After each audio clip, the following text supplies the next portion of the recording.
Welcome back, everyone, to Looking for the Ocean, the podcast where we talk about everything that Pixar has ever made and what it means to us. I'm Mark Young. I'm joined, as always, by Danny Vincent. And Danny and I are joined today by two fantastic guests. Fantastic guests. Would you mind introducing yourselves, please? Just say your names and yeah. Yeah, hi, I'm Bridget Lynn. I'm Matthew Sheaffer. Happy to be here. Thank you guys so much. So, Bridget and Matthew and Matt, hello. And we were just in a show together. So yes. I was like, hey, we got a thing coming up, and it would be great to have you guys on the podcast. So yeah, great to be here. Welcome to the podcast. Thank you so much for being here. Thank you for having us. Of course, it's great to have you. I love when Mark gets to bring a guest. Yes, indeed. Mark knows people. I want to ask... I do know people, too. I just don't... I don't know. Danny is the one who has, connections with people who... He knows have connections to Pixar, but I don't actually know if people that I know have connections to Pixar. So, my first question for you guys is, what is your relationship to the studio Pixar? Yes. We were saying after we finished watching this movie, for both of us, Finding Nemo was the very first movie we both saw in movie theaters. Cool. I was 2 or 3 years old, and I went with my dad, and it's one of the first memories I have. I very vividly remember sitting in the theater watching Finding Nemo, mainly because I had a very bad time because I was really little and it was loud and dark and I didn't like it. Yeah, it was also my first movie ever, and I loved it. So yeah, it's a great early memory and set us on our path to become actors and tell stories as well. Yeah, that's what did it. Like seeing those fish on screen. Yeah. It was like, I could be a fish that could be someday. Me. You never know. Disney on Ice exists. My question is just because it's something that I'm curious about is, do you have a moment that actually started you down that path? Oh yeah, for sure. Well, I guess it's kind of two moments. The first play I ever did was when I was 8. I was the Scarecrow in The Wizard of Oz. And I just it was my parents had signed me up for sports, and that was clearly not going to be my, my journey. And then when I did this acting class, it was kind of clear to everyone in my life of oh, okay, this is what she's good at. And then the second moment that really solidified, oh, I want to do this for a living, was when I saw The Fantastics off Broadway, because it was the first musical I ever saw that was smaller. It was in a very small theater. The cast is only 8 people. And I just remember being musical theater and theater in general is not just big Broadway, big budget shows. It's also this. This is what I want to do, which feels very appropriate because the play that we just did together was in a living room. So sort of the same vibe. Yeah. For me, my first play was in 5th grade. It was called It's a Jungle Out There. I played King Lion. And the moment that really did it for me was I had a great moment of theater magic where I throw a huge list out into the audience of all the things I have to take care of instead of play. And I got a huge laugh from all those 5th graders, and I was on stage being yeah, this is good. And then when I wanted to do it professionally, I was in a steampunk production of Jesus Christ Superstar in North Carolina, and it was pretty sick. And I remember being on stage and being okay, this is something I would love to do every day forever.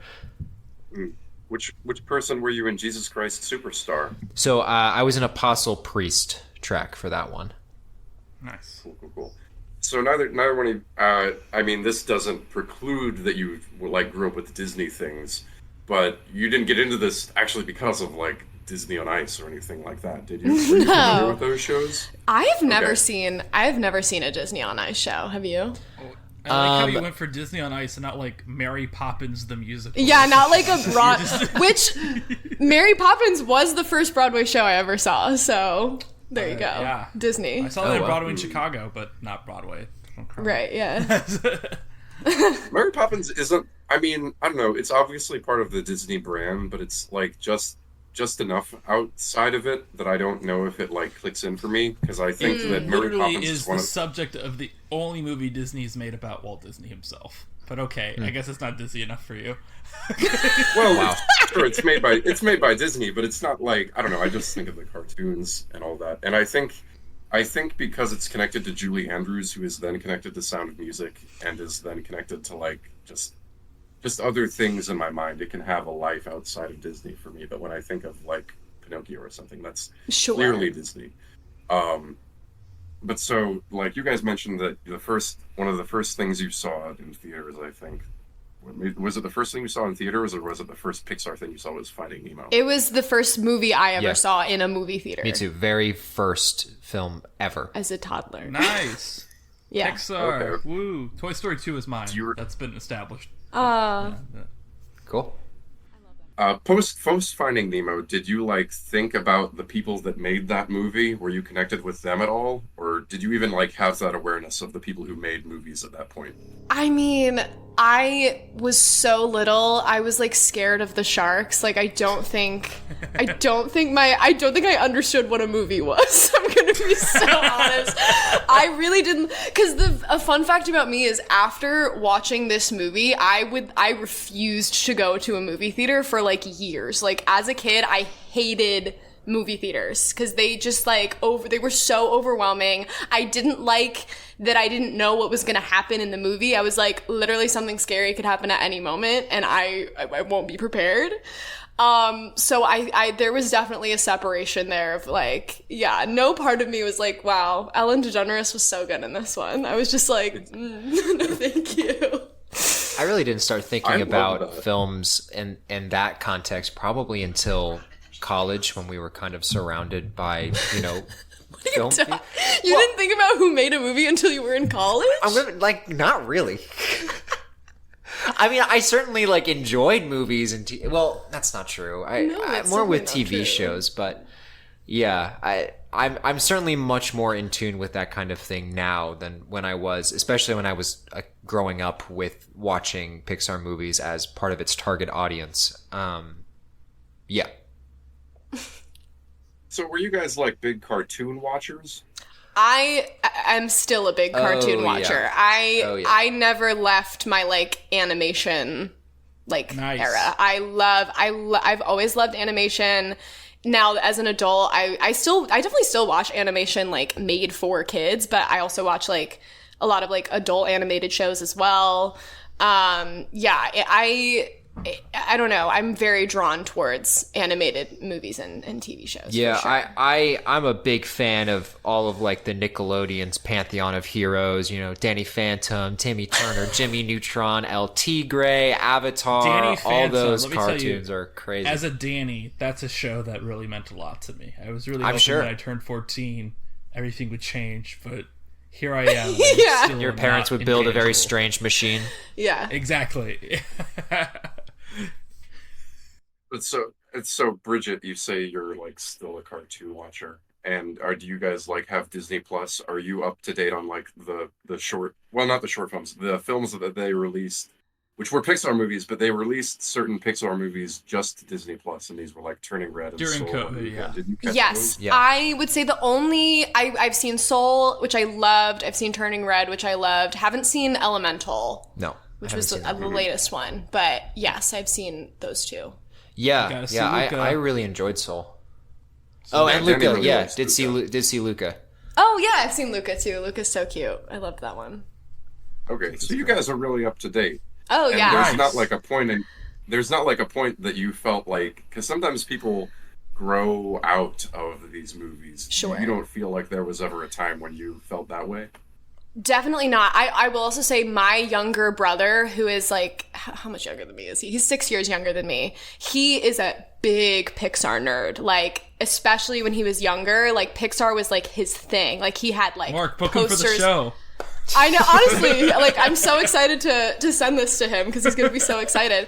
But he had like posters on his wall. So a lot of these newer Pixar movies I've seen because like I'm home for the holidays and Garrett loves Pixar, so let's watch, like we watched Onward as a family.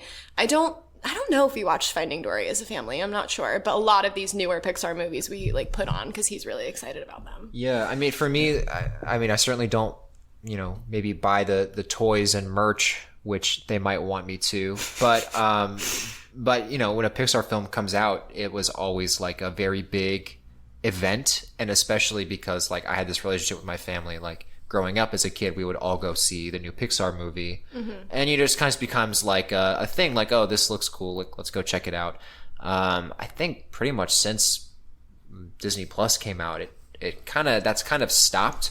Yeah. My family doesn't really watch Pixar movies together anymore unless I make them. I did make them watch Soul over pandemic, of course. But yeah, recently all of my Pixar viewings just been here with Bridget or no longer with it's no longer a family thing so much, and that just comes with time and growing up. So your family grew out of it, but like not you. Yeah. Yeah, that's a good way of putting it. Still trying to recapture that magic. I don't know. I you know what? They're just good stories. I think it's really good storytelling, and I think there's a lot of things you can do in animation that you can't with the live action, which is why I'm a big hater of all of Disney's live action ones. I think and you know what? Even now, like we're watching the Percy Jackson live action, the new Avatar live action's coming out soon, of course, and you gotta get rid of sexism. It loses. Oh my god! It loses. It loses what made it special to me. Like you lose that whimsy, the speed of the frames, like all of that. It just kind of becomes a bit more sluggish, and I don't know.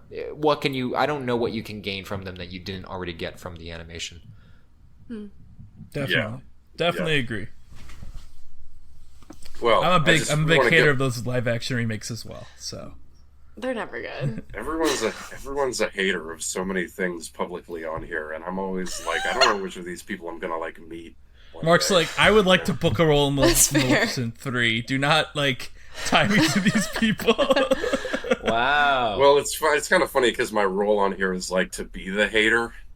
So it's I don't know. Oh, okay. And you're off in Chicago, just chilling, creating your own work, even Danny.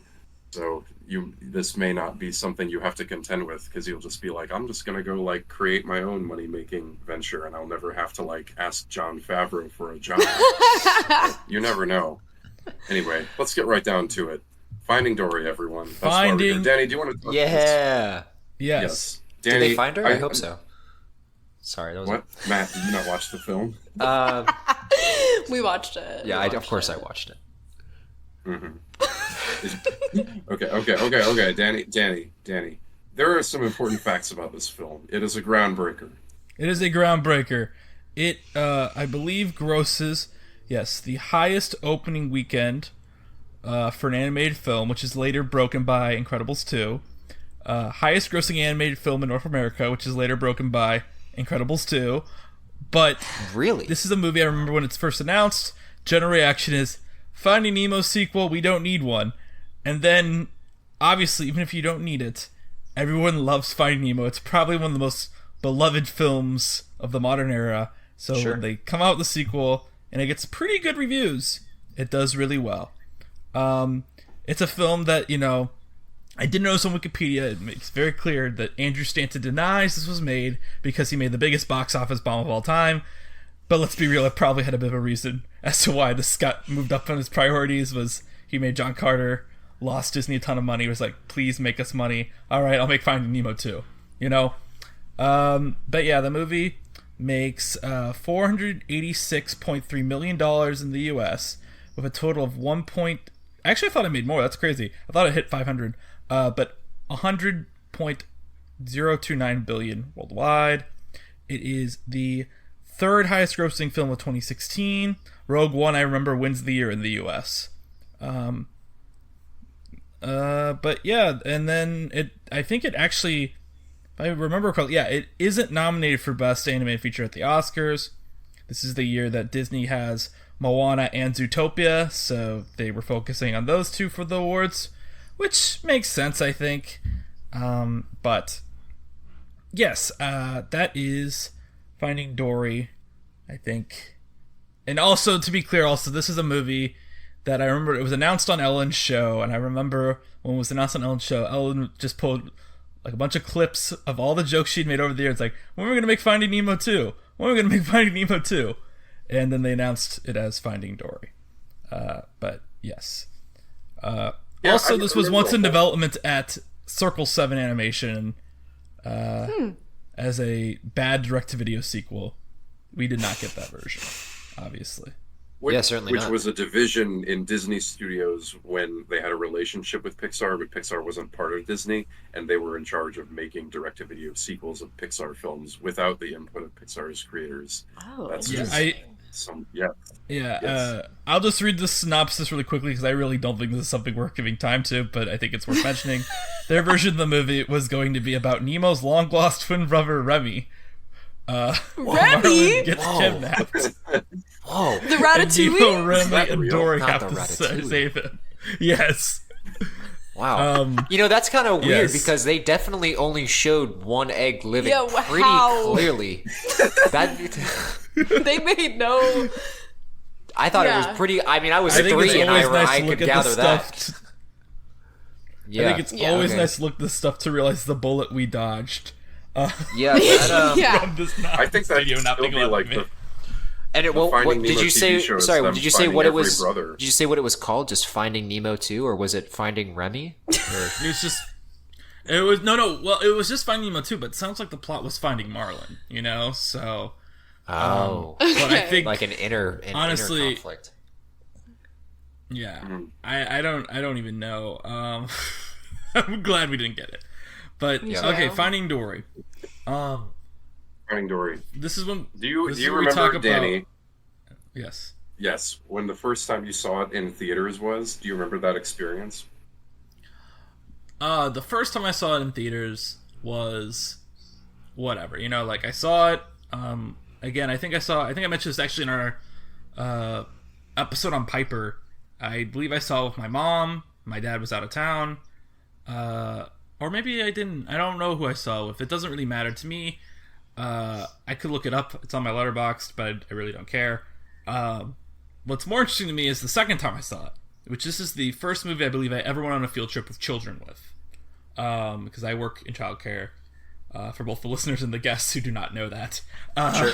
But I saw this on a field trip, and you know what? It killed. The kids loved it.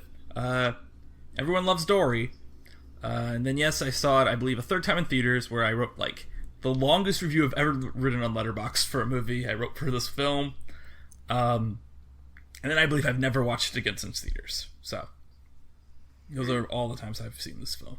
Off the top of my head. Well, I'm going to blaze through my story pretty quick because I watched it about 2 months ago because I knew it was coming up, and I don't know why. I think it was because we talked about Angus MacLean, who was the co-director, and I had to educate myself, and I watched Finding Dory, and I really liked it. And then I immediately went online to see what people were saying about the representation of the movie, and that was about it. I enjoyed it then, and I enjoyed it now. But Bridget and Matt, do you guys do you remember the first time you saw Finding Dory? Was there a thing? The reason we ask is because if we saw Toy Story, or if you're on for Finding Nemo, we'd be like, this is the first movie I saw and it traumatized me. Yeah. Were you traumatized, yes or no? By this one, no. I was not traumatized by this one. But the sharks aren't in this one, so I was safe. No. But I don't... ironically, I don't remember the first time I saw this movie.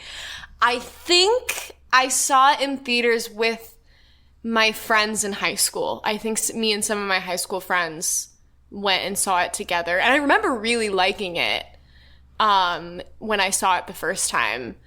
Because I think going into it, I was like, Finding Nemo sequel, is this just going to be really, fan service-y, nostalgia? And then I actually really liked it. I thought it was a pretty fresh take and a pretty, original, story, an actual building on the story for the most part. But I'm not 100% clear on the details of my viewing experience.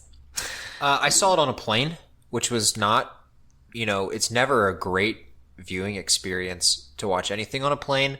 Thank you, Delta. But but I did cry on that flight to Orlando. For watching sure. the movie, you cried? For sure, Because yes. watching the movie or not? Yes, watching well, the movie? from watching, Okay. from watching the movie. Or you didn't have like personal stuff. going on? There wasn't another thing going on that made me cry. It was the film, and yeah, so I really enjoyed it. Of course, watching a movie and crying on a plane are two bad experiences. That's so funny you say that. Those are two experiences I actually quite enjoy. Crying, Wow. plane. Yeah, I don't know. It's embarrassing. Specifically crying on a plane watching a movie. Oh. I don't know. There's something very. I don't think I've ever cried on a plane on a movie on the plane, or even on I the train. watched- So I used to always watch movies on the train to college. So I watched I cry Puss all the in time at movies ever releases. Puss in Boots. What's it called? Puss in Boots: The Last Wish on a plane. Sure. I cried. that movie slaps. That movie's so good. Anyway. Yeah. But so that was my Finding Dory experience. I watched it because I saw it and I was like, I really should see this. I have not. It's been too long. I think I saw it in like 2019, something like that. So a while after it came out, I was really busy while it was in theaters with a lot of show stuff, so I didn't get around to it. But yeah, and then of course we rewatched it recently. Yes. Yeah. And now here we are. And here we are. Yes, a lot to talk about Now- today. And I think the other thing that I wanted to like talk to you guys about is that I think this might be one of our heavier episodes. I know I wanted to like have you on for like hangout time. We talked a little bit about this off screen.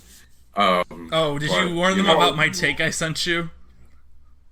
Well, I don't know if I understood the take that you sent me, so maybe let's. I don't know. Let I'm me just, transition like, back readying with one everyone, last but explain the take that you sent me. Let me transition back with one last detail about Finding Nemo 2, the deleted movie. Because I searched it, and I please. see there's one other thing that I think is important to mention about how bad this movie would have been, is Dory would hit her head and remember absolutely everything, being cured of short-term memory loss. In this sequel, they decided not Wow. Wow, really the opposite Sounds direction like that this movie went in. Like an Avatar when he hits his back on that rock. Exactly. Yeah, it's exactly like that. No, it is exactly like that, Mark. Does he get the ability to walk when he hits his back on the rock again? Mark, you seem to forget that James Cameron's Avatar is not what most of our generation grew up with. Yeah, no, we're not. This isn't the Blue People one. This is the. Wait, what? Mark thinks it's the Blue People one. That's what I know. It's not the Blue People one. Mark is saying that he thinks we're talking about the Blue People one. But what when he hits his back in Avatar? Last Airbender. In that whole TV show, I don't remember a time when he hit his no. back. No, on the I rock, know it, remember but I know the what you're guy talking can't about. walk in Thing. Avatar. But how is that similar to this situation? He doesn't like remember everything when he hits his back. He's just like injured for a while. Well, I could make He the remembers argument the he Avatar remembers state. all his past lives. Yeah. Okay. Oh yeah. Okay, that's right. Anyway, I would have liked for Dory to become the Avatar because of that. And it's directly in the She- sequel. Her eyes glow blue. She goes into the Avatar state. before we yeah. get too deep into it, I just want to say that they did put a receding hairline on a fish, and in It is this brilliant. one, They did. and Brilliant character design. I didn't think they'd be able to pull this one off. But I'll tell you what, it's good. The rumors were spreading. yeah. This one's got a receding hairline, and we didn't believe Yeah, it. on a fish, he doesn't have hair, but they did it. What I find impressive is not only is it on Charlie, Dory's dad, but in that last that scene where they come to all the blue tanks, there are multiple ones with different receding hairlines. Yeah, that's really good. I don't know the specific numbers. This might be this Finding Dory might have like the most water in any Pixar movie, and it all looks great. The water looks great. All the water in this one, top notch. Yeah. I think they really cracked the code on the water. Huge step up from the first Finding Nemo. Yeah. When they come above water, it looks kind of weird. I don't know if you guys have seen Finding Nemo recently. Not really. But that's like that's my like quarter star removal from Finding Nemo, which otherwise I think is a fantastic film. Is that the above water stuff seems a little bit like it hasn't aged well. Now, Danny, it's time Mark. to get dark. Oh, No, no, Mark. that's right. The take you were telling me about. Okay. That's right. Mark, you literally gave me a perfect transition, and you wouldn't let me take it. What do you mean? Take it. Yeah, he was waving you. He was waving you on. You blew right by. And now, speaking of receding our lines, Danny's going to give us. I feel like I'm trying to talk constantly but Mark is not letting me cut in at all. But it's. I'm sorry. I'm having a silly time. Here you go. Okay, so I have a thing where when I watch a sequel to a movie, I always like to watch the original right before it. Like before Finding Dory came out, I probably watched Finding Nemo for the first time in 10 years, or not maybe really sat down. I'm sure I've catched bits and pieces of it over the years, but it's the first time I sat down and really watched it. And I remember I was blown away because I haven't seen this movie since I was a child. It holds up so well. It's really about the father losing the kid. And I see Finding Dory, I'm like, this movie is messy. This movie is still good, but it has some weird mixed messages. And the Marlin Nemo stuff doesn't fully work at all. And blah, blah, blah, blah. Anyway, so then yesterday, I sit down and watch Finding Dory. The last time I saw Finding Nemo was a year and a half ago for this podcast. And I'm blown away by it. I'm this is one of the saddest movies Pixar's ever put out. It's constantly about someone who's apologizing for who they are and they can't fix themselves, air quote, because there's nothing to fix. It's just who they are. It's a film about disability, about parents of people with disability. It's about people who live with disability and make their lives great. Mark hates when I use the word disability, but I think this is the words Andrew Stanton has used to discuss this film. No, I don't. I hate when you use the word handicapped. Oh, I'm sorry. And I don't think that's fair. We're all up to date on that. But Mark's I haven't put this on the... That was just a conversation we had a few episodes ago. Sure. And you didn't even learn the right lesson. Or maybe there wasn't one to learn. The lesson I learned was never use words on my podcast. Never use words. Wow, what a boomer take. It's great for an audio medium. But my radical hot take is, and this is coming... this is more something that Mark can address than maybe you two, because you haven't been on this Pixar journey with us. I think so far of what we watched, this is the best Pixar film of the 2010s easily. That means it's better than Toy Story 3. It's better than Inside Out. Wow. I think it better might than be Inside Out. I think it might be messy, but I think Dory's arc in this movie is so good. But moreover, Dory herself in the beginning, for the first 5 minutes, I'm on the verge of tears. Whenever Dory apologizes for herself, I'm on the verge of tears. Whenever someone helps Dory, I'm on the verge of tears in this movie. Bro. I do think I agree with you. I think my fault. Go ahead. My fault. Do it. I think the intro of this movie has that kind of up quality where it's such a good hook that really carries through pretty much until the credits roll. Exactly what the film is trying to do is set up beautifully in that intro. Yeah. And I love when movies do that, where it's kind of not so much a flashback, but kind of okay, here's a real quick recap of everything this person's been through in a 5 minutes, whatever. And it kind of gives you everything you need to know. And also Baby Dory is perfect. I 100% agree. I think this movie, the opening is great. I think it's really brilliant how, in general, the movie takes the comic relief character of the first movie, who we do remember has moments in the first movie. She's I see you, I'm home. She has moments of seriousness in the first movie. Yeah. But we never really realized how tragic it would be to exist in a world where you're constantly forgetting everything. And this movie places you head on into that world, demanding you empathize with it. And it's a harrowing. It's honestly a really film that exists. The writing in in particular and the script is so good. The one moment that sticks out to me in particular in that intro is she goes from saying, "I'm looking for someone. I'm looking for my parents," and then eventually she starts saying, "I'm looking for something." Yeah, and that always hits me so hard. Is that she can't even remember she's looking for. Well, she's looking for fish, but she's looking for mom and dad. It becomes she's looking for something, not someone, and that just it just rips me apart. It's so dark, and to speak on you use the words existential horror, which I would I would totally agree with, and it's also this.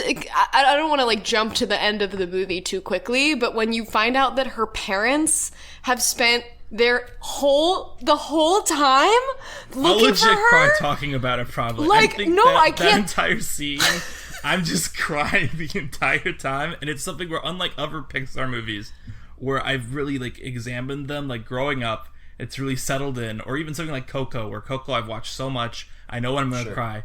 This is something where I'm like, I've never really unpacked like what this moment emotionally means to Dory. Yeah. And to me, as someone who now watches this as someone who's worked with kids with these types of disabilities. Right. And now it's like, this is how much you love them and the effort you put in to trust them.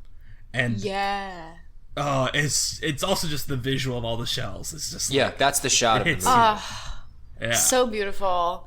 Yeah, and that is like what I think makes her parents such wonderful characters, is that the like they never tried to change Dory. They're just trying to figure out how can we help her live with the way that she is, and like I think that's really so sweet. much visually is told in that moment too, because I don't, correct me if I'm wrong, there's no dialogue about that. Like you just see all the shells leading toward this one little cave, and like exactly who left it there, why it was left there, and beautiful. Yeah, I think that people who aren't me might argue that this is the best like Pixar film of the 2010s, and I don't know if you said like that we have watched so far. We've watched so far. I think Coco's still better than this. Coco's still a better film than this. But I think that this is the first one in a while that we've watched that seems made more for adults than for children. And I think there are a lot of, like, all the physical gags are great for kids, but I feel like most of the dialogue really only works as humor for adults, Like everything that Marlon says, most of Marlon's snide comments, I don't know if they would read for children as much as they do for parents. So I think that's why we enjoy this one so much compared to, we're coming off The Last Dinosaur and all that kind of thing. This one feels much more intelligent. I will say not intelligent, but it's written for people with some history in the world. I still don't fully believe that the Marlon stuff completely works for me, but I also think the issue I have watching this film in 2016 is that I think we look at the idea like we've waited so long to make this sequel that we're owed a particular level of honor to these, honestly, what's the word for it? Iconic characters. Like Marlon, Dory, Nemo, and Dory are all iconic characters. And this movie only really gives service to Dory and putting the other two in a subplot because Dory needs to be put alone. But I also think that this was an thought process while watching this, which is when it comes down to it, the kid today goes on Disney Plus, Finding Nemo and Finding Dory are right next to each other. These are movies that are going to be watched right next to each other. And in that regard, I think they do exist as a whole. I think you get all you need from Marlon and Nemo in the first movie that you don't necessarily need them here. I think Marlon, the only thing that really is frustrating about Marlon is he seems like he's kind of regressed back to where he was at the beginning. I totally agree. Yeah, and we wanted to talk about that. This is gonna get a little silly, but as I was watching it, I was thinking about like other like Disney sequels and sequels I've seen, and I've kind of coined a term that will take a little bit of explaining, but stay with me. Okay. Which is like Legally Blonde 2 syndrome. Okay. So let me explain. So we all know Legally Blonde, yes? Iconic film, yes. Yeah. Iconic film. So she gets her Harvard Law School degree. I don't know if any of you have ever seen Legally Blonde 2, Red, White, and Blonde. But I unfortunately have. It's a terrible movie. And what makes it terrible is that in this film, Elle Woods gets a job at a law firm. And this law firm is going to be defending a makeup company that uses animal cruelty. And Elle Woods to solve this problem, she makes like a PowerPoint presentation that she shares with like her other like lawyers, where she's like, here's why we shouldn't do this. And the other lawyers have to be like, girl, that's not how it works. Like, they hired us to defend them. We had like we're doing it. You have no power over what we choose to do here. And it's like, wouldn't a girl who has her Harvard law degree know that, Yeah. So it's like the creators of the film took what was funny about the first movie, which was that this girl who's out of place in this world doesn't know what's going on. That's what made it funny. So it's like, okay, let's do that again. That because it worked in the first one, so it'll work in the second one. But that's not how it works. And I think Finding Dory doesn't do that as severely, but there is a little bit of that where it's like, well, Marlon's character is someone who's constantly worrying about the people that he loves. So that's obviously what he's going to be doing here. When it's like, Marlon, didn't we learn this lesson in movie number 1? Yeah. That even though you love your son, you love your friend, you have to trust them. And we even see, like, at the very end of Finding Nemo, that his relationship with Nemo is now a little bit more like, you know, there's that sequence of them, like, walking to school together, and they're, like, a little bit more jokey. He's, like, a little bit more adventurous and, like, spontaneous with him. And then, yeah, I think a lot of that is gone in this movie for him. They travel so much further in this movie, too. So the fact that That's Marlon really brings funny. Nemo along for this one, like, they live in, what, the Great Barrier Reef, and they're traveling to California? The first one, they're just funny. going to That's so Australia. funny. Yeah. They get there I in no remember that time, being like too. a They were quick. big point of discourse with this film, where people were like, "How could they travel all the way to California and there'd be no conflict at all?" I'm like, "Well, the movie's in California. They got to get That's to where they the movie gotta starts." be. Like, Yeah, we got to get there quick. That turtle jet stream will take you right there, no problem. Which, when you think about it, like, it didn't have to take place in California. Like, why was that where we had to go? Because you get the Sigourney Weaver gag. You need Sigourney the Weaver. Right, whole you reason need- I feel. Kidding? Right, Sigourney had already signed her contract, so they needed to put her in. Oh, and doesn't it take place in the cool California aquarium, which is good on social media and stuff like that? It's not a real Like, aquarium. I It don't- takes place at. Oh. That was Oh, that's the one thing I real. remember about this movie is that initially it was supposed to be set at a SeaWorld place, but then Andrew Stanton saw Blackfish and they immediately reworked the movie to not be SeaWorld or like Yeah. a SeaWorld-esque place. Sure. That's why it's an aquarium. I, Blackfish being a documentary about Shamu, if people don't know. It is crazy how much of an effect Blackfish has had on the world. I remember watching that, and, you know, you watched that in school along with films like Super Size Me Yeah. and other things like that, Yes. where it's like, oh, well, this is interesting to think about. But, of course, people will still buy Big Macs or whatever, but Blackfish got these places, like, shut down. It's crazy. Yeah, SeaWorld's fully Um, trying to just become a thrill ride company at this point. Yeah. Just a coaster park. Yeah, I mean that's probably what they should do, or shut down, one or the other. Yeah. But it's maybe it's not. I mean, I want to push back against the Marlon thing just because, like, I know what you mean, and I feel like a lot of this movie has characters going back to just the way things were. It's sort of like a sitcom in that way, Yeah. and it is like Legally Blonde 2 as Just well. saying, No, just and I saying. see what you mean. And But that's an issue of I a think lot that- of like comedy sequels too. Yes. And Yeah. I know Legally Blonde is a comedy sequel. I'm just saying, like, I feel like that's like like there's a reason why most comedy sequels suck, and that is it. Yeah. How many hangovers can they have? How many? And yeah. At least as many times as And- John McClane can get stuck in a building. For sure. I don't remember. Yeah. Oh, yeah. Yeah. Until the baby grows up. who's Did the John baby McClane? grow Anyway, the up? thing I don't about- know. I know who John McClane is. I had to think about the National Treasure guy's name, but I know who John McClane is now. But anyway, I think I want to push back against the Marlon thing just as an analysis of his character, because I think that is actually like a fundamental part of Marlon. And I think the movie even shows that Marlon getting impatient with Dory is part of why he, like, that's part of why he initially gets upset with Dory's memory loss. And I also would argue that Marlon has shown that he needs some kind of demonstration of a person's capabilities in order to feel comfortable with them. True. That's what all of Finding Nemo was about.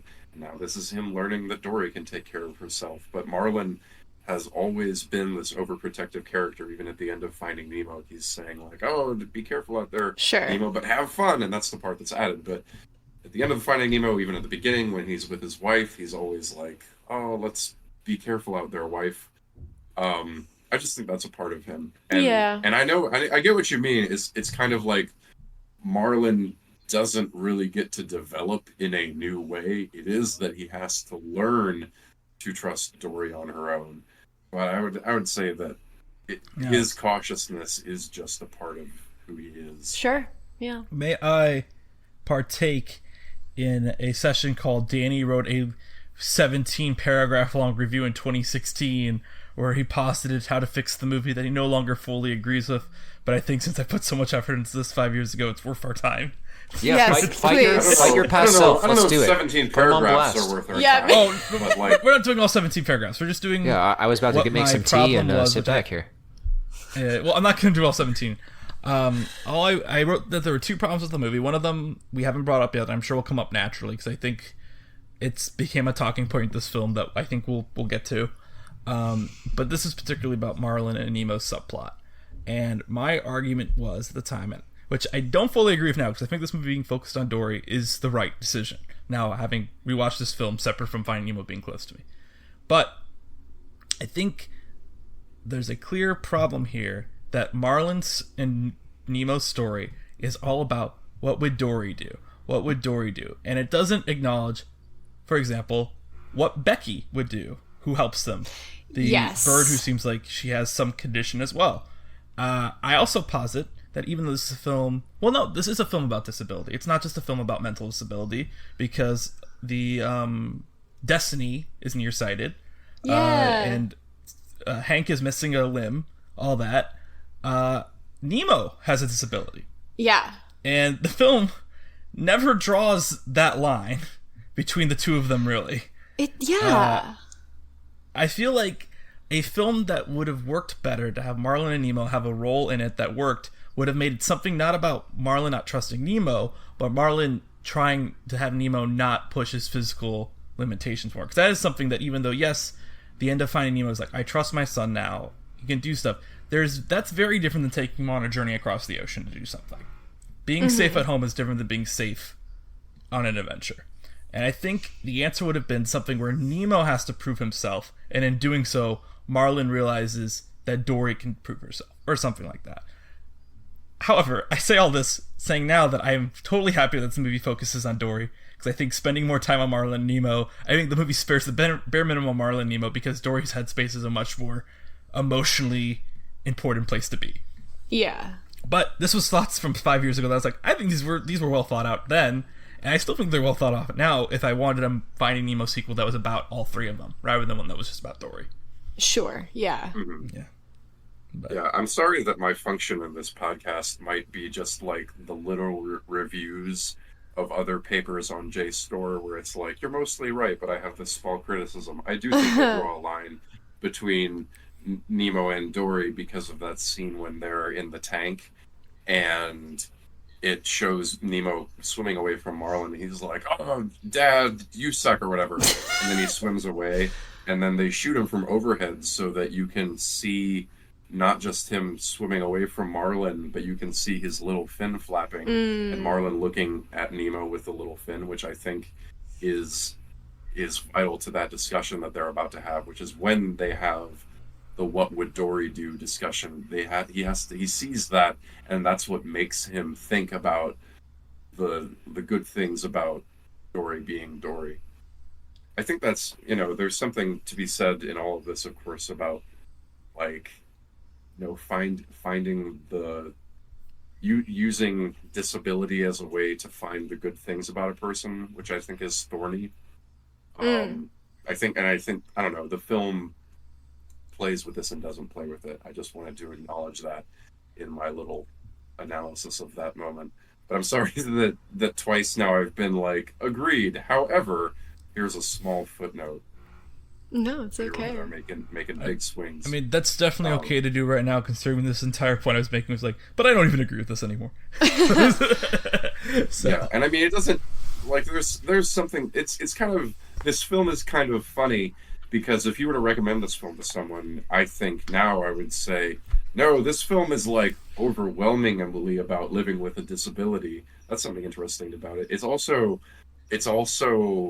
this big adventure movie with all this slapstick. I think that's what's a little bit strange to see Marlin and Nemo in a situation where they are the side slapstick characters more than they are people who deal with a big problem. I think that's what's a little funky to me, is that they're kind of like the comic relief, and I'm like, oh, in that way I agree with you, Danny, that the little kid in me wants them to get like more respect or whatever. But this movie is so many things that it's I don't know, it's hard to say what you would, focus on or expand, because you could make it be all about like, oh man, all these characters like all have disabilities and let's explore that.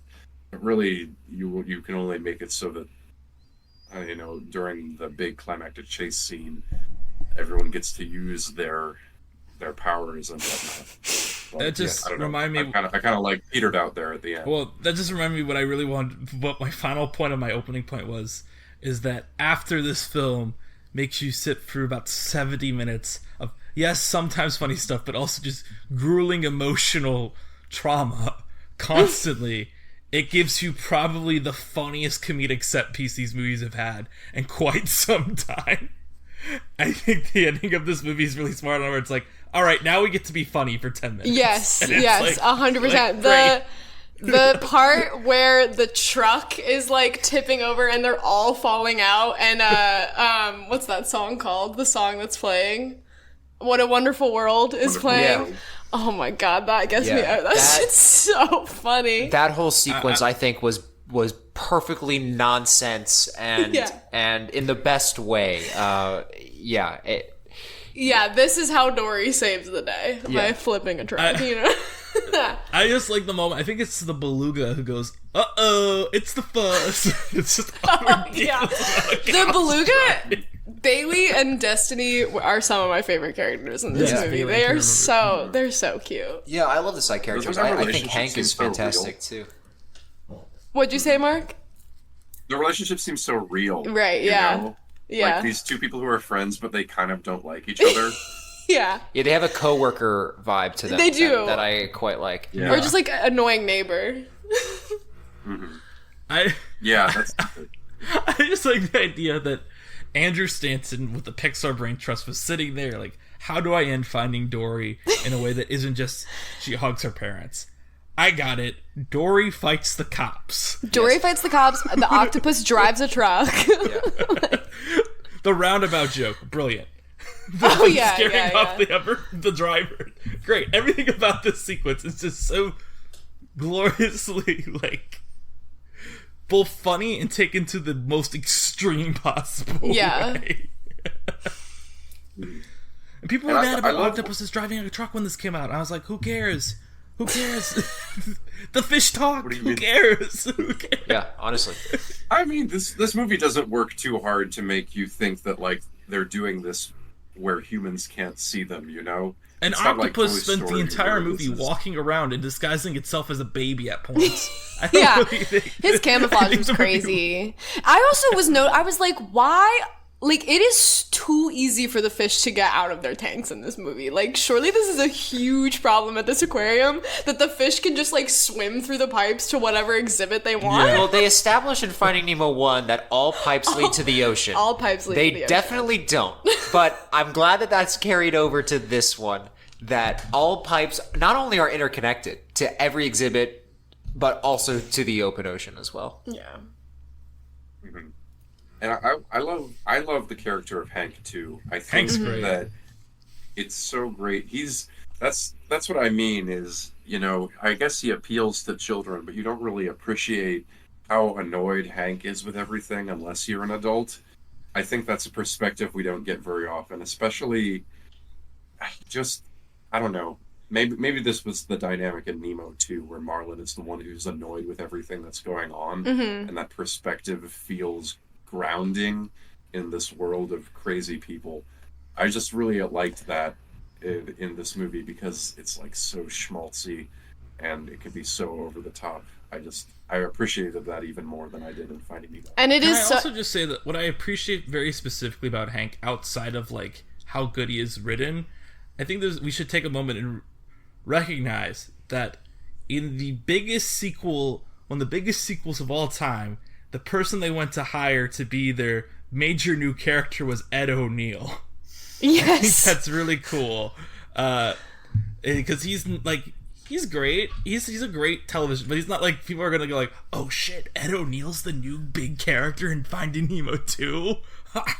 Great, that's what a big get. And he's really great in the film. I think all the new additions are actors who I like generally, but not necessarily someone that like feels like a celebrity voice cast, which I know Pixar is generally good about. But it's not distracting. It's not like even Inside Out, a movie that I said like has like it's a good voice cast, but like Amy Poehler and Bill Hader, those are people I go see movies for, sure. I don't think any of these people are like people who like would sell me on it on their own. It's just it's a Finding Nemo sequel, so we don't need to break the bank. Yes. Yeah, that's something that I find like very distracting in an animated movie, and I felt this way watching Trolls 3 recently. Like when there's really like recognizable, very famous people doing the voice acting, it can really rip me out of a story like no other, like even like some like bad writing can. Because now I'm just like, oh, and now I'm thinking about this actor and maybe where else I've seen them, or just like what they look like as a human as opposed to in their animated form, you know. But I think Pixar has always really been about the story. Yeah, who's the best person for this role? I think they all cast based on that. Who's right to tell the story instead of who's a good pull. Definitely, even for like we've talked about this before on our Toy Story episodes, but even like Tom Hanks, right? You don't really hear Tom Hanks; you just hear Woody. Yeah, right? Yeah. Or even like, because I just rewatched Soul. That movie has Jamie Foxx and Tina Fey in it, and I don't really think about it being either of them while I'm watching it. Sure, which is really cool. But I will say I do. Earlier, it does have a very famous actor in it, and it's Sigourney Weaver playing herself. So that's pretty iconic. That also that does make me laugh. It is a very funny joke, so I forgive them. It's really funny. Yeah, I have not actually laughed out loud in a while, and that is what got me. Is like 2 months ago when I watched this, the first Sigourney Weaver joke is so funny. It's so good.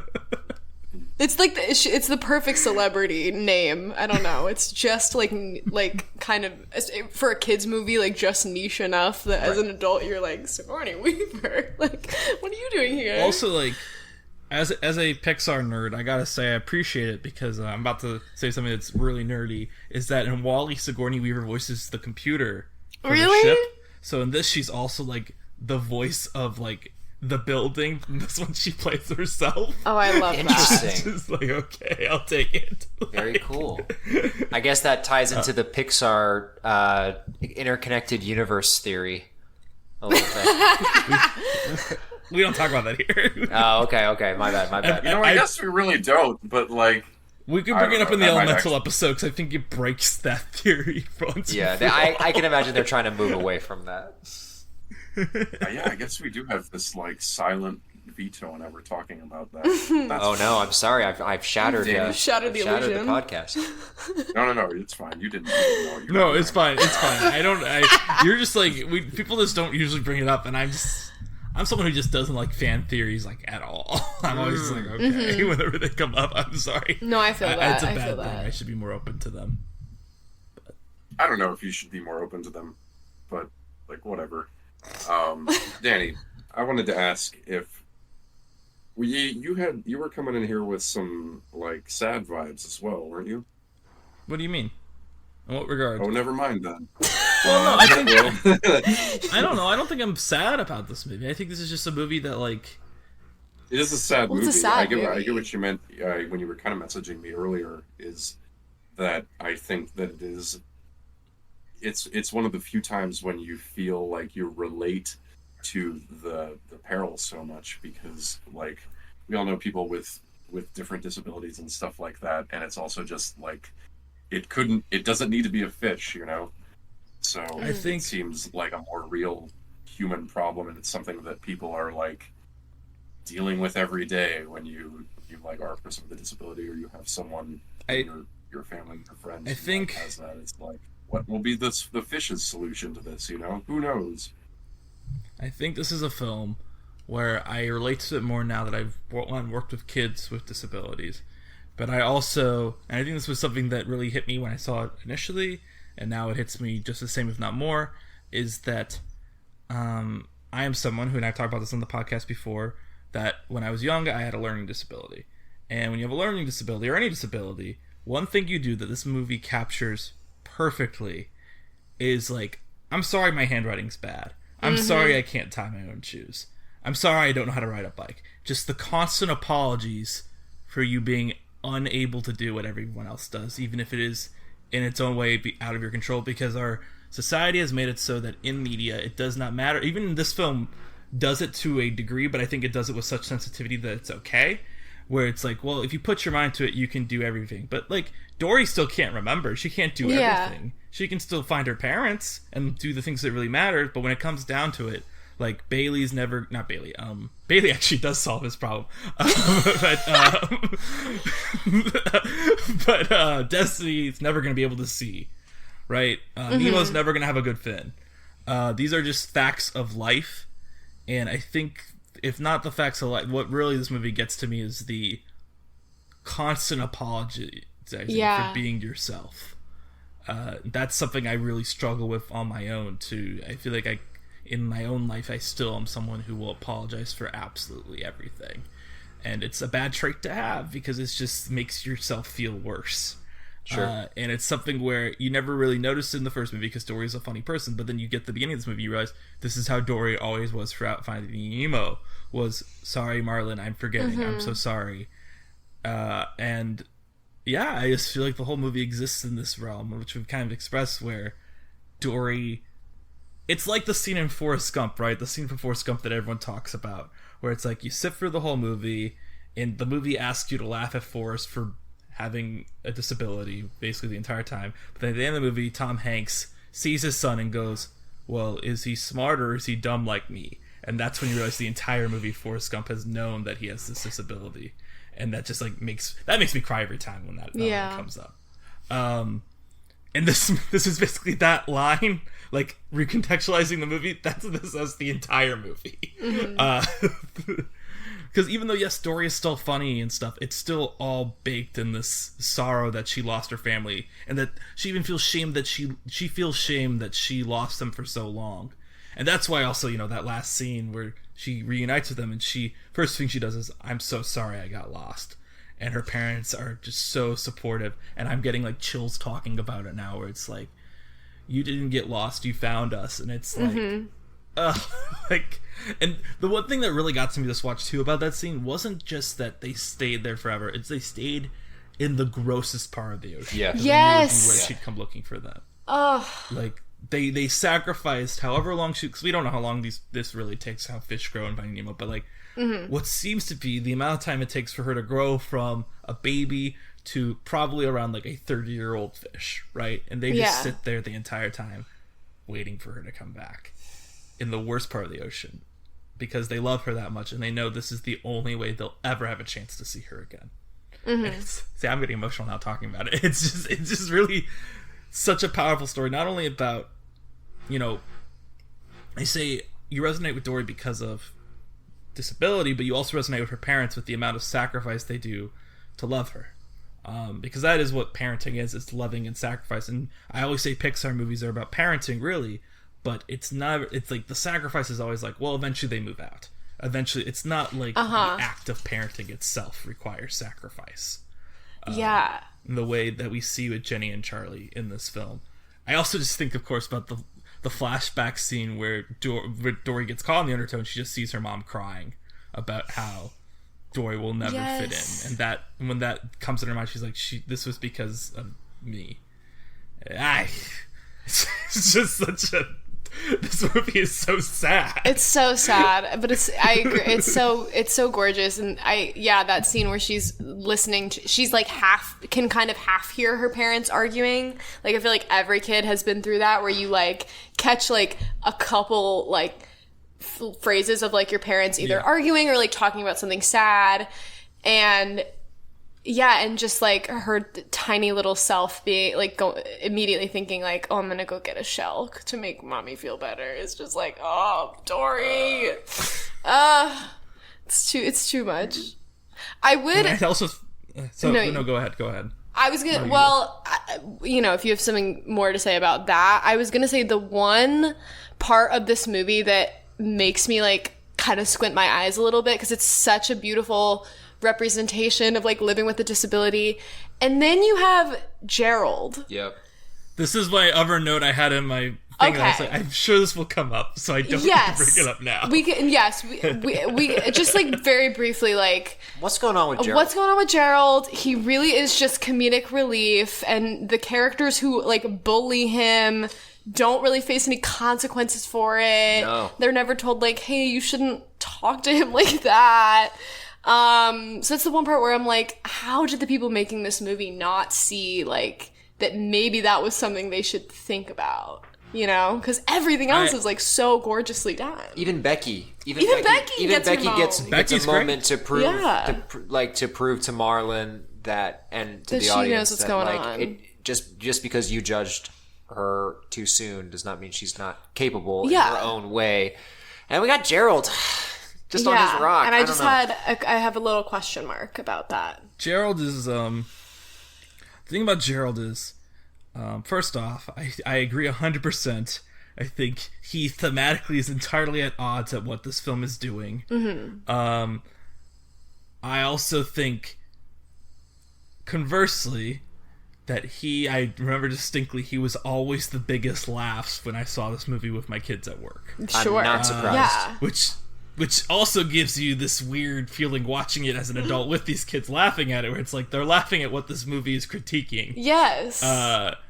And the only thing I could say with it, where I feel like maybe they were trying to do this, is like the very last shot of the movie is Gerald on top after the credits. Yeah. And I also think putting that resolution after the credits is not what the target audience needs to see. I think it should be in the film proper. I think there should be a way to maybe involve those sea lions in the crazy third act, and maybe Gerald gets a crowd-pleasing moment in that truck chase or something. Yeah, I don't know. I don't even know how you'd fit that, because Dory's never met these characters in the film yet. But surely something could have been done, or just remove that character from the film, too. Yeah, he served no purpose. He's not that important. Yeah. It's so strange, too, because you'd think that him somehow outsmarting the other sea lions would actually be a really funny moment. And my suspicion about that, purely just from a like structural standpoint, is that you have this big comedic cheer moment with the truck flipping, and you have all this stuff built up around it, like sea otters. I think it's just like a cut for time thing.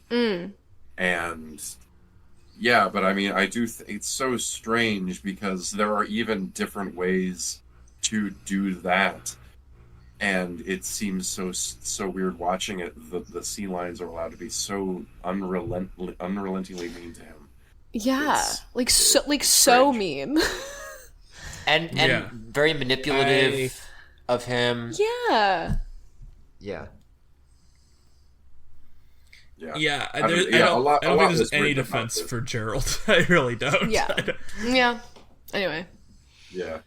A lot was written about it, and like due diligence for the podcast, I was reading about this from the Times, but I don't think anyone had anything to say about it other than like, you know, we've written so much about disability, we're just kind of like, what's going on here? You know, what more can we say about this that hasn't been said somewhere else? And then there's one thing where Andrew Stanton apparently is like on the record being like, he was more obviously coded as having a disability like in some earlier draft of the film, and someone mentioned that, and then they toned it down, and it's, I don't know, it's all just so baffling. Yeah. I don't know. I feel like even if he's just like, what, Gerald is a oh no, he's a sea lion. Maybe just make him a different species, you know? Like, I hate to be blunt, but like, sea lions not liking a different species is something where it might not be coded like that. I don't know. I'm just trying to figure this out. It doesn't make any sense to me that this is the way it is, where it's like,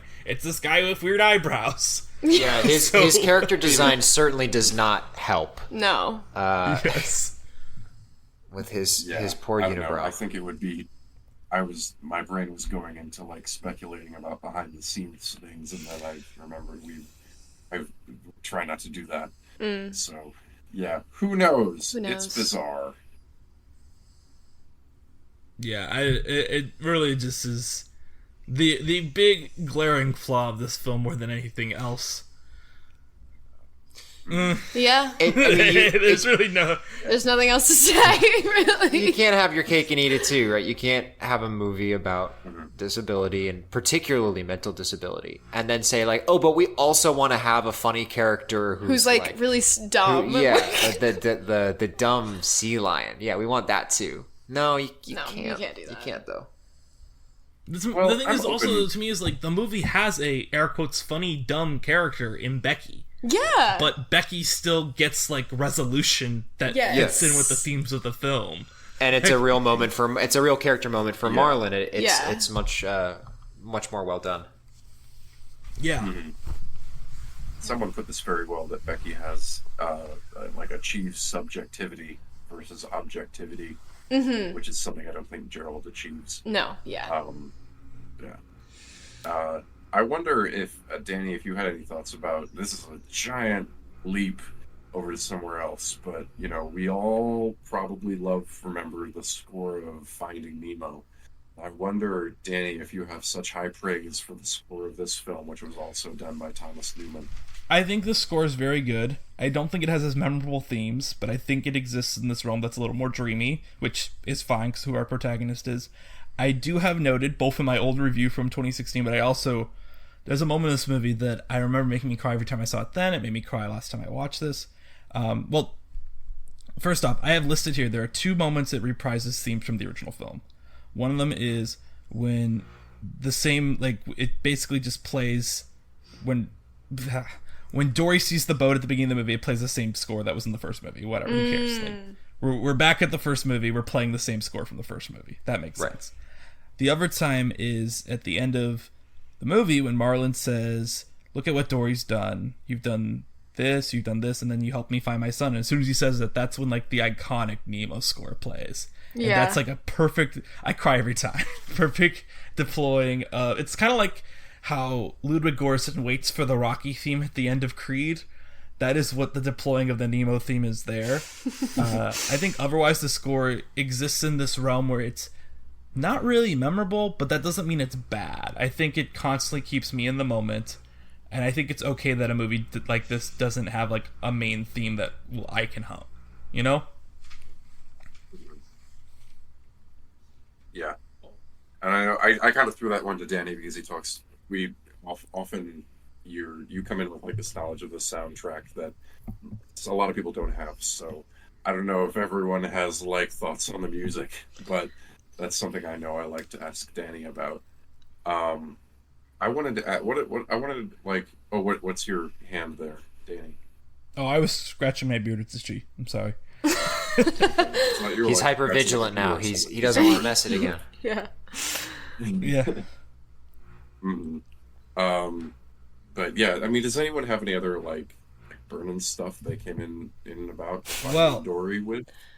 If I may quickly jump back to something that was a movie that was brought up about 30 or 40 minutes ago, maybe, which is Puss in Boots: The Last Wish. Yeah. What about it? Is, it's a fine movie. It's okay. I have on this podcast several times bashed not the film itself, but like the discourse around the film. Mainly in how it created this new meme of like a realistic panic attack. And I think this movie has a very realistic panic, like Finding Dory has a incredibly realistic panic attack from first person perspective. Oh my gosh. Yes. That's so true. And it's crazy when it happens. I had completely forgot that was in this movie. I do see it's in this review I wrote from 2016, but you know what? I need to close this review and stop referring back to it because it's not my thoughts on the film currently. But when that popped up in this film, I was like, oh damn, a realistic panic attack. But also, I was affected by it in narrative, where I was like, wow, like this is crazy how it works and like how everything happens so quickly to Dory, and also just the terror of being in that first person, knowing she's going to immediately forget it all too, and just be lost somewhere again. Like like generally terrifying cinema in a way. Yeah. But I think that's what's so... Yeah. I think that between this and now John Carter and Finding Nemo, I think I wish more people were like hype about Andrew Stanton as a director. And of course, he's made like 4 things, so it's hard. There's a film coming out this year. Ooh. Yeah, and I think that might be his like 4th thing. So that's what I mean. It's like hard to be like, it's Andrew Stanton. You should go check this guy out. But I've just really appreciated him as as a storyteller. The more films we've watched of his. I have 2 other things to bring up. Yes, if I may. So first off, please. This is the easier one. I remember one thing about this film, maybe in the trailers, because I don't remember if it was in the marketing or not, but I remember it being like, again, a smaller bit of discourse when it came out, which is that this film reprises the bit from Toy Story 3 where the toys are played with and just thrown around with the splash pool. I posit after rewatching this film that this movie does it much better because it's way more funny to have the characters talking and screaming during it. Yeah. We were also like, this scene is good. Scene. Like, I forgot about that scene, and I was like, this is fucking funny. The like horror sequence, and then when all the weird little worms are like, turn around, turn back. Yeah, just so funny, just really just good stuff. Is that I my final note to talk. Oh, sorry. Oh, I was going to say, like, I didn't know you had much. Go ahead. I love that moment, in terms of like fleshing out Hank's character and giving him more to do. Was Hank's arm like removed by a kid? Was that kind of the it's ambiguous. It seems they'll make a Finding Hank. Finding Hank. I don't know, but it seems to me that something happened in the ocean, because he says that his worst memories are from the ocean. That's why he wants to go to Cleveland, right? Yeah. Yeah. So I assumed it was something that happened to him, like in the ocean. Right. Yeah. Well, regardless, I agree. That touch pool scene is so cool. The the hands just like appearing and the sound design with them like slamming into the sand is so good. It gives them such a like colossal titan weight. Yeah. I feel like the next Finding Nemo has to be about the guys in the tank, right? Like they've really left that hanging. You've missed post-credit scenes. No, well, I mean, I don't know. Oh, like the guys like that's in the tank in the first one, you mean? Well, there's the Willem Dafoe character. Yes. You guys know the post-credit scene? Yeah, I do. Yeah. Now what? I would like to see them get to the Great Barrier Reef in California. Yeah. Without knowing about Crush or whatever. Yeah, without the fast travel. Yeah, they have fast travel in Nemo too. That's what it is.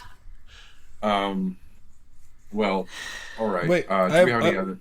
Wait, I had one last thing. I thought you already gave the one last thing. Okay. No, I had 2 last things, and then I gave one of them.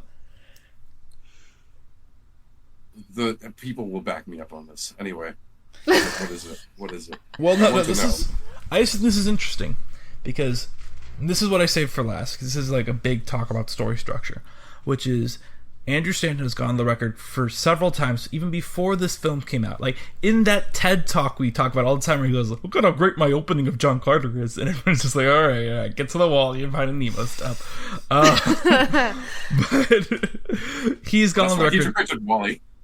I forgot about. Anyway, go on.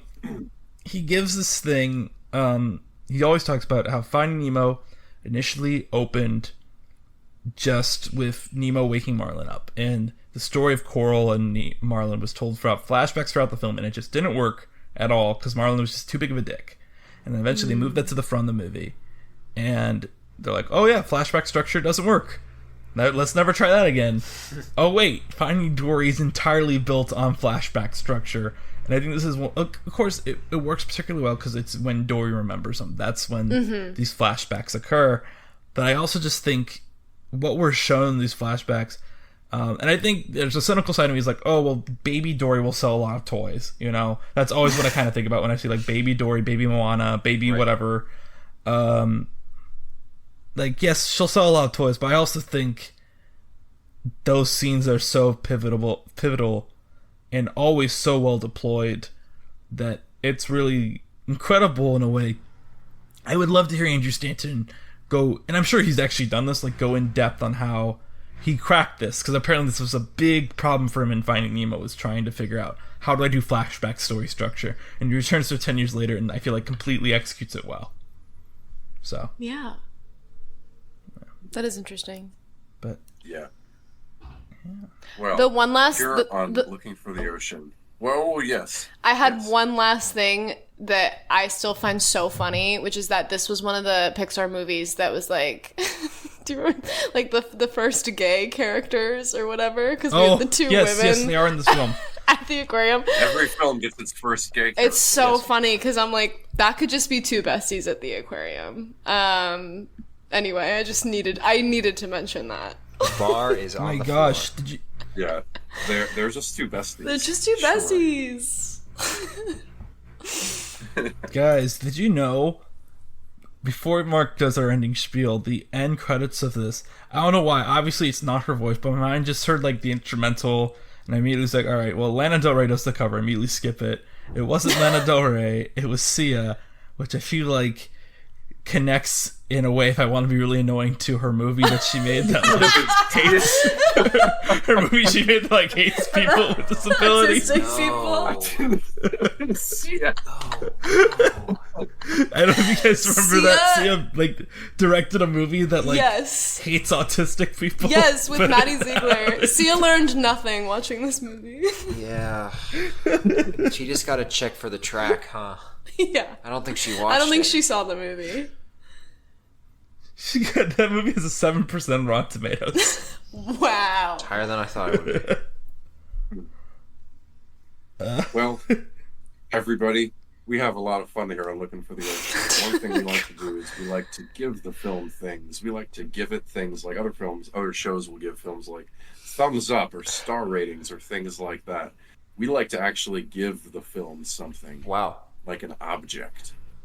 So, what would you guys give the film Finding Dory? You look like you have something. I have something, but I want you to go first. I don't do it. Because I don't have anything, though. I'm worried we have the same thing. You don't have anything? No. You guys also don't have to go first, but if you like, please. Why don't you guys go first? Maybe I'll think of something. Why don't you lead us off, Mark? Lead us off. I know what I'm giving it.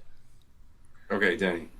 So, I've once, like 6 or 7 years ago, not only did I write a really long review for Finding Dory, but I have once seen the film Memento. And what I would like to give it is the DVD of Memento that I found once in the teacher's lounge of my job. That was like, pick up DVDs, please. And it was all a bunch of children's movies and then Memento. I was like, I would like to own a copy of Memento on DVD. And I took it.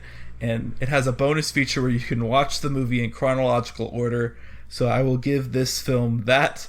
And Dory can sit down and have a nice movie night underwater watching Memento in order, chronological order, which I imagine probably ruins a lot of the mystery of that film and just kind of makes it like this a movie about process that's kind of frustrating to watch. But Dory will probably like it, and if she doesn't, she won't remember it anyway. Who cares? Sometimes I give films like an actual thing, but this time sometimes I give the film something that I think they deserve, and this time I just want to give it something silly based on an idea that I got when we were talking about it earlier. And I want to give it a TV show based on them finding Nemo's siblings. I want like all Finding of the Remy. siblings to well, I want them all to have like superpowers.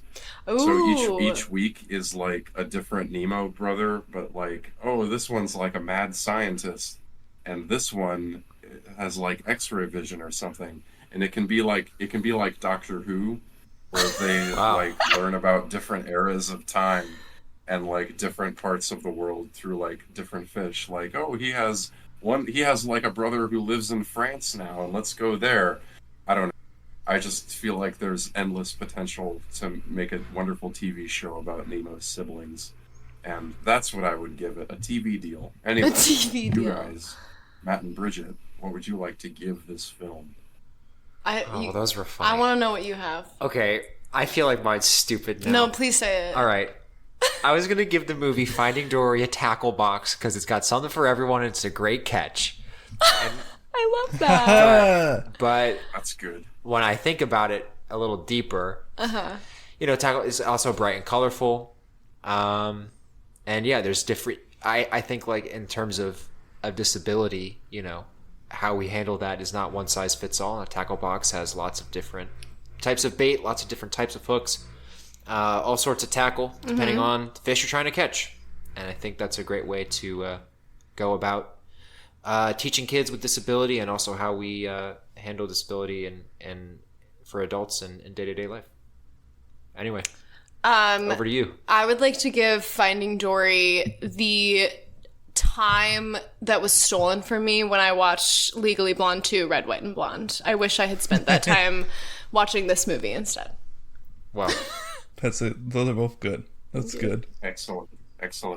Well, thank you guys for being on. It's so wonderful to have you. It was so Thank you fun. for having us. And let's say Sometimes once again, for the record, that this is a great film. If you haven't seen Finding Dory because you're like, oh, another Pixar movie that's going to have no legacy, I hate to tell you this, but you don't get to choose if this movie has a legacy. It's the children who saw it in 2016 who do. You have no authority over if this film has a legacy. You might as well just watch it. Ironically, this film can run. It's got the legs. It'll go the distance. That's it. Oh, because fish don't have legs. Is that the irony? Yeah. Okay. But octopuses have 7. They have arms. Octopuses. They have arms, Danny.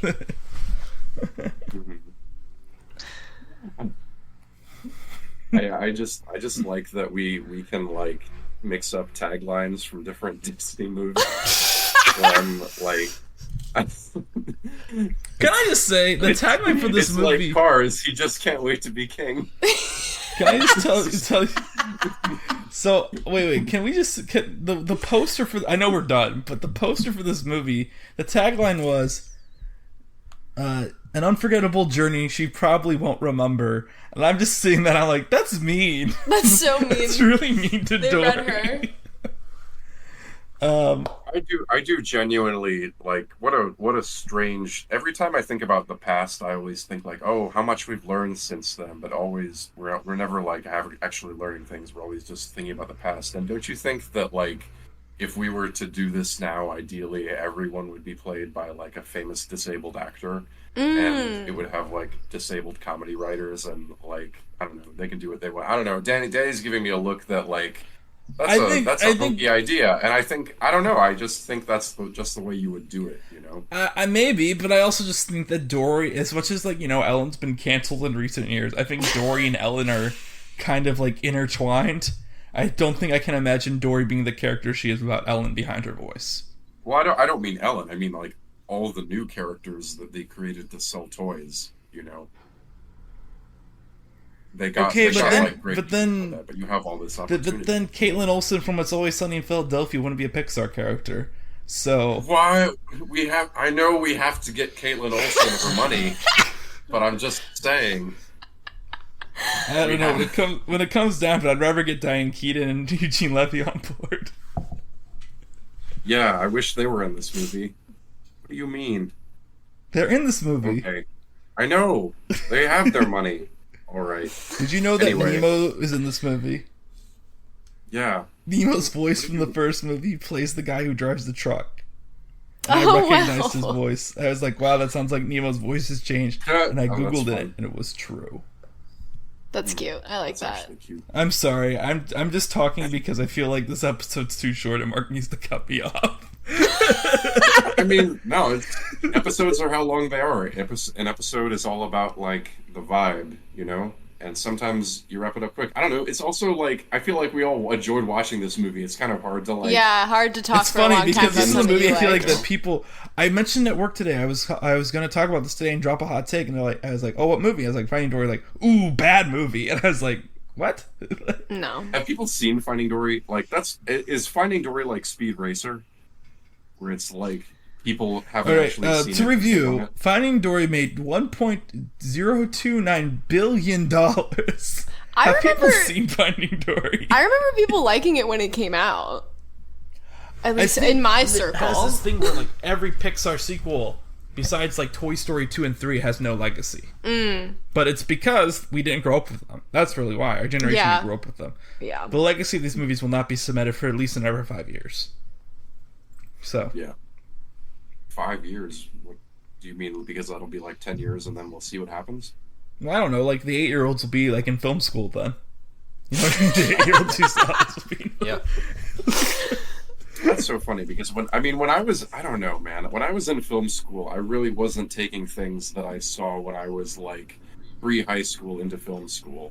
This is why I need to go. This is why I need to like become a film professor so I can only teach. You can make films. people watch Finding Dory. Only teach Pixar. Be like, look at this film. Look at how great this film is. This is a film that is good. Andrew Stanton is taking all the lessons he learned from WALL-E and I guess some John Carter lessons by minimizing Willem Dafoe's role so the movie doesn't bomb. Finding Meaning in Finding Dory 101. Is that anything? Finding... Dude, yeah, sure. I was trying to make a dumb, like, Dory 01. And I was like, yeah, it took me a second, too. It's funny to jump in when I had something. What's that creature behind you? It's Waffles the cat. Kitty! He's about to start licking the microphone, so... Oh, no, I would love that beautiful. ASMR. What does Waffles think about Finding Dory? He did not watch it with me. Waffles. Wow. Waffles would I want watched to it watch somewhere it, else. probably. Waffles would have been jumping for it. So. Well, anyway, sometimes we have people on that need people to find them online for some reason. Do you have any like socials that you want people to follow? Sure. Y'all? Yeah. My Instagram is BridgetL33. And then you can also find my website at bridgetalyn.com if you want to hire me to do anything. For me, it's the same. My Instagram is at Maddie Sheaffer, with an underscore. At Maddie_Sheaffer. We got there. Yep. And my website is MatthewScheaffer.com.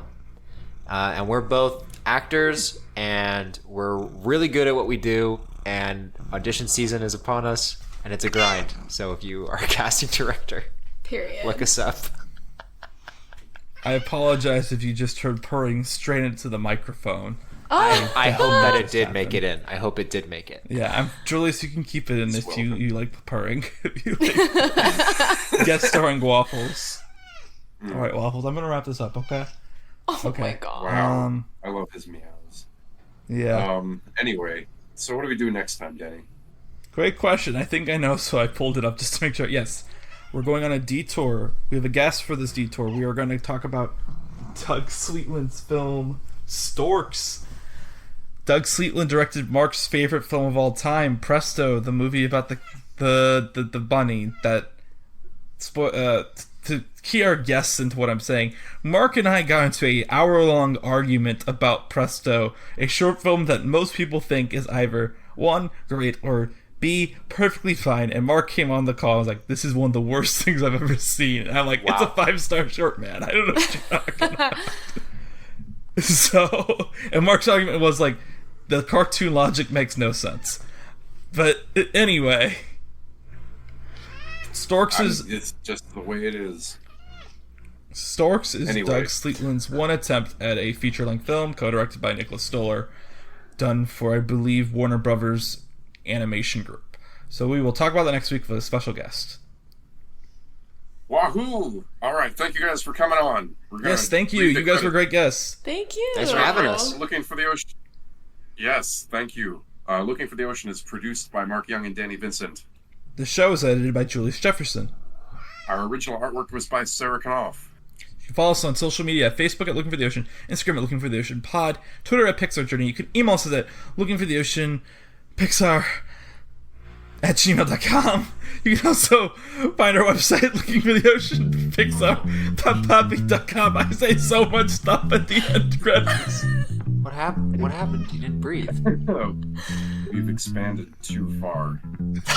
I'm markyoungperformer.com and myoung. It's look for things. You can follow me at Blank Mints on Facebook, on Letterboxd, not Facebook, on Letterboxd. I talk about movies there. By talk, I mean write really long 19-paragraph things. 6 years ago, now you're lucky if you get 3 sentences out of me. You can also listen to whatever podcast is Snub Club. We talk about the movies with the most Oscar noms, but no wins.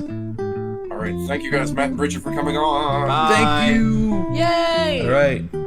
Bye, I think everybody. we found a good episode. All right, yeah, that was a great episode. Thank you guys.